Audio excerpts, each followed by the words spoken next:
সমস্ত ডাল কেটে দিয়েছি, আর এখনও কিছুটা ডাল ঝুলছে ফুল সহ, কারণ পাতা নষ্ট হয়ে যাচ্ছিল, তাই জন্য কাটিং করে দিয়েছি।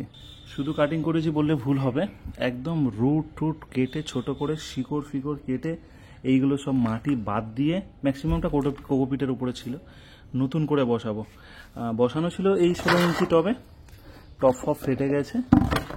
এইবারে আমি একটা 500 কোটির টব দিচ্ছি, কম হাইটের বনসাই পটের মতনই দেখতে লাগবে।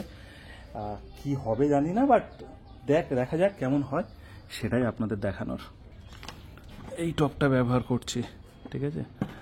আর তার আগে একটু বসিয়ে দেখিয়ে নিই, অল্প একটু রাখছি, মানে একদম বনসাই মতন লুকিং হবে। হ্যাঁ, কী হবে না হবে সেটা গাছ জানে, আমি নিজেও জানি না, বাট এটা নিজের মতন করে চেষ্টা করছি। সব মাটি ঝরিয়ে ফেলেছি, ভিতরে কলামকুচি দিয়েছি, আপনারা চাইলে একটু সিন্ডার দিতে পারেন। অবশ্য আমার মাটি যেভাবে বানানো, প্রয়োজন নেই সিন্ডার দেওয়ার। একটা লেবেল করে দিলাম, বেশি হাইট নয়, তাই অত্যাধিক মাটি দিতে পারবো না, রুট যা বাড়ার সাইডে বাড়বে।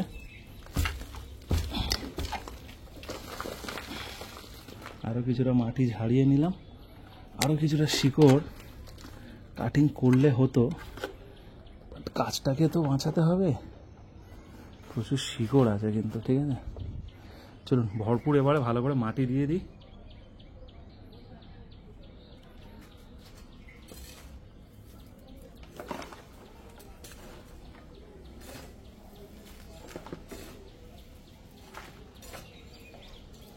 এইটুকু করে পোষাচ্ছি না,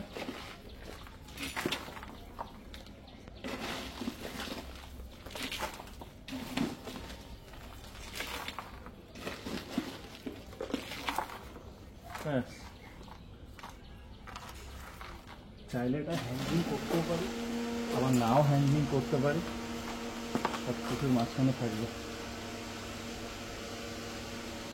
ভরপুর জল দিয়ে দেবো, ঠিক আছে, দিয়ে গাছটাকে একটা ছায়া জায়গায় রেখে দেবো, বাঁশ গাছের তলায় রেখে দিই। চলুন, 20 থেকে 25 দিন পর আপডেট দিচ্ছি আপনাদেরকে। দেখেছেন, শিকড় কাটতেই হবে, ঠিক আছে। গরমের সময় কাটলাম, 25 দিন আগে কেটেছি, যদিও সেই তীব্র গরম এখনো পড়েনি, বাট গাছটা বাঁচার জন্য যতটুকু দরকার আমি সেইটুকুই করেছি। সেই টব, সেই গাছ, 20-25 দিনের আপডেট হবে এটা। অত হিসাব করিনি, বাট একটা আন্দাজে বললাম। 30 দিন লাগলো, মানে যারা বেশি না এটা হয় না, 40 দিন লাগলো। গাছটা তো ঠিকঠাক আছে, শুধু ঠিক আছে না, এই দেখুন ফুলও এসছে, গাছে ফুল আসছে।